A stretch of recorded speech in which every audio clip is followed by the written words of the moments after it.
Сәлеметсіздер ме? Жаратылыстану пәнінің кезекті сабағын бастаймыз. Сабақты бастамастан бұрын сен маған, мен саған сауалдарына жауап беріп көрейік. Бірінші сұрағымыз: дыбыс дегеніміз не? Жақсы. Дыбыс дегеніміз, балалар, есту түйсігін туғызатын серпімді толқындар немесе сығылу сиректену құбылысының ауада таралуын айтады екенбіз. Дыбыстар қаттылығы бойынша нешеге бөлінеді? Жарайсыңдар. Дыбыстар қаттылығы бойынша екі топқа бөлінеді екен: қатты дыбыстар және бәсең дыбыстар.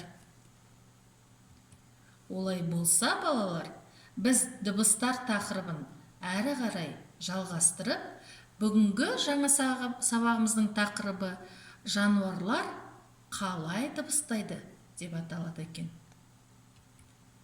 Мақсаты дыбыстардың қаттылығы бойынша дыбыс көздеріне жіктей аламыз. Жануарлардың қандай дыбыс шығаратынын ажыратып үйренеміз.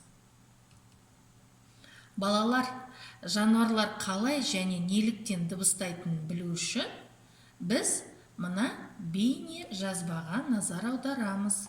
Мұқият тыңдаймыз, себебі бұл бейне жазбадағы ақпарат көздері бізге тапсырмалар орындауға қажет болады.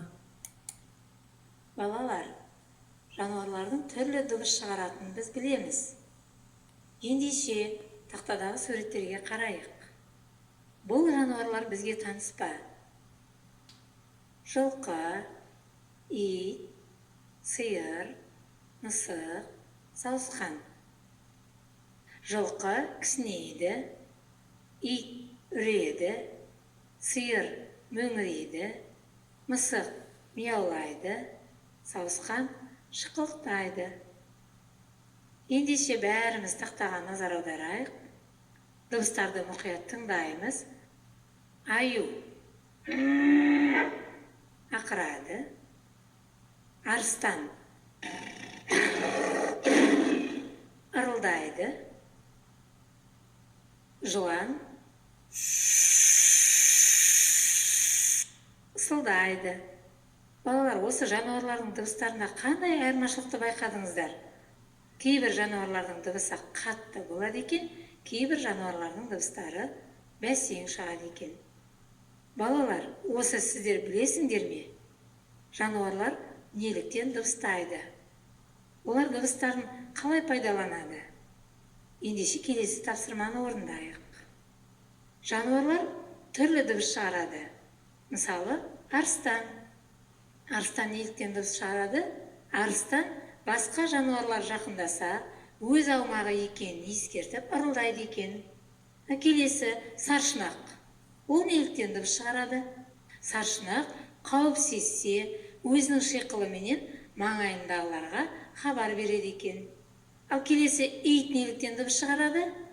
Ит танымайтын адамдарды көрсе, немесе өзінің иесіне қарай қауіп төнген кезде үреді екен. Ендеше, осы тақырыпқа сәйкес қандай қызықты ақпараттар білеміз? Мысалы, көк кит жайлы. Көк киттер бір-бірімен дыбыс шығару арқылы сөйлеседі екен. Олар бірін-бірі 1600 километрден астам қашықтықтан естиді. Ал дыбыстарының қаттылығы реактивті ұшақтың дыбысынан да күшті болады екен. Өте жақсы, жарайсыздар. Жақсы, балалар. Ендеше біз бейне жазбадан алған ақпаратымызға байланысты тапсырмаларды орындауға көшейік. Сәйкестендіру тапсырмасы. Бұл жерде бағалау критерийіне назар аударамыз. Берілген жануарлардың дыбысталуын ажыратуымыз керек. Дескрипторлар: аюдың дыбысталуын анықтаймыз, арыстанның дыбысталуын ажыратамыз және жыланның дыбысталуын анықтаймыз. Дайынсыздар ма? Ендеше тапсырманы орындауға көшейік. Тапсырма орындалды. Жақсы балалар, сіздердің жауаптарыңыз өте дұрыс. Себебі аю ақырады екен, арыстан ырылдайды екен, және жылан ысылдайды екен. Жарайсыңдар. Енді балалар, біздің бүгінгі қозғаған тақырыбымыз жануарлар болғандықтан, сіздермен бірге кішкене сергіту сәтін орындаймыз. Көңілді панда деп аталады екен. Кәнеки, кірісейік. I can run, I can run, I can run and run, and I'm having lots of fun. I can run, can you? I can jump, I can jump, I can jump and run, and I'm having lots of fun. I can jump, can you? I can swim, I can swim, I can swim and run, and I'm having lots of fun. I can swim, can you? I can hop, I can hop, I can hop and run, and I'm having lots of fun. I can hop, can you?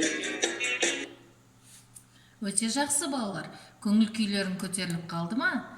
Ендеше мен сіздерге тағы да біздің сабағымыздың тақырыбына оралуды ұсынамын. Сабағымыздың бүгінгі тақырыбы жануарлар қалай дыбыстайды деп аталған екен. Ал мақсаттарымыз қандай болды? Дыбыстардың қаттылығы бойынша дыбыс көздеріне жіктей алуды үйрендік. Жануарлардың қандай дыбыс шығаратынын ажыратуды үйрендік. Жарайсыңдар. Келесі тапсырма сіздерге балалар. Ол айтылымға байланысты тапсырма. Жануарлар неліктен дыбыс шығарады және оны қалай пайдаланатын білуіміз керек. Олардың дыбысының қатты немесе бәсең шығу неге байланысты екен анықтауымыз қажет екен. Бағалау критерийлері. Жануарлар неліктен дыбыс шығаратынына байланысты бірнеше мысал келтіре алуымыз керек екен. Дыбыстардың қаттылығы бойынша дыбыс көздеріне жіктейміз және дескрипторларға назар аударамыз. Тапсырма бойынша қосымша дерек көздерді қолдануымыз керек екен. Бұл жерде сіздерге айтып кетейін балалар. Бұл жерде ғаламтор көздерін, Википедия, энциклопедия кітаптарын пайдалануды ұсынамын. Берілген тапсырмаларға ауызша, бейнежазба немесе аудиожазба ретінде толық жауап беруге тырысамыз. Сабағымыз осымен аяқталды. Рахмет балалар. Мен сіздердің жауаптарыңызды күтемін.